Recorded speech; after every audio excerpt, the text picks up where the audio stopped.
నిర్మల్ జిల్లా కుంటాల మండలం లింబాబి గ్రామంలో భర్త హత్య కేసులో భార్యను పోలీసులు అరెస్ట్ చేశారు. కేసు వివరాలను బైన్సా ఏసీపీ పత్తిపాక సాయి కిరణ్ వెల్లడించారు. మద్యానికి బానిసైన బాలాజీ కుటుంబ సభ్యులతో తరచూ గొడవ పడేవాడని తెలిపారు.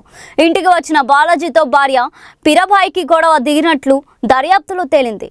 ఆగ్రహంతో చొక్కాను మెడకు బిగించి ఊపిరాడకుండా హత్య చేసినట్లు పోలీసులు తెలిపారు. గ్యాస్ సిలిండర్ మీద పడడంతో బాలాజీ మరణించినట్లు తొలుత నియమించే ప్రయత్నం చేసిందన్నారు. మృతుడి బంధువులకు అనుమానం రావడంతో పోలీసులకు సమాచారం అందించారు. దర్యాప్తులో భార్య ప్రమేయం ఉండడంతో అరెస్ట్ చేసి రిమాండ్కు తరలించారు. కుంటాల మండలంలోని లింబాబి గ్రామంలో దోత్రే బాలాజీ అనే వ్యక్తి చనిపోయి గ్యాస్ సిలిండర్ మీద పడి చనిపోయి ఆ తర్వాత అంత్యక్రియలు చేసే క్రమంలో పోలీసు వారికి ఇన్ఫర్మేషన్ రావడం జరిగింది.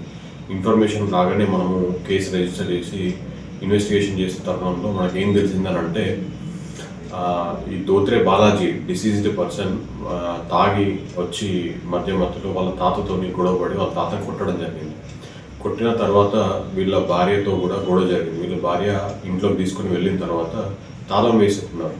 లోపల తాళం వేసుకున్న తర్వాత ఇద్దరు గొడవపడ్డ తర్వాత వీళ్ళ భార్య మనకు కన్ఫ్యూజ్ చేసింది ఏమనంటే ఆఫ్టర్ స్కఫుల్ లోపల గొడవ జరిగిన తర్వాత కింద పడిపోయాడు వాళ్ళ భర్త. కింద పడిపోయిన తర్వాత అతని షర్ట్ గట్టిగా పట్టుకొని మెడ దగ్గర ఉరిలాగా బిగిస్తూ గట్టిగా పట్టుకొని అతను ఊపిరాడకుండా చనిపోయేంత వరకు పట్టుకోవడం జరిగింది. ఆ తర్వాత ప్రాణాలు కోల్పోయాడు తెలిసిన తర్వాత అక్కడ ఉన్నటువంటి ఎవిడెన్స్ కూడా డిసపియర్ చేయడానికి అంటే అతని పైన ఉన్న బ్లడ్ మార్క్ ఉన్న షర్ట్ని తీసేసి ఆ తర్వాత అక్కడ ఉన్న బ్లడ్ కింద పడిన బ్లడ్ కూడా చూడడం జరిగింది.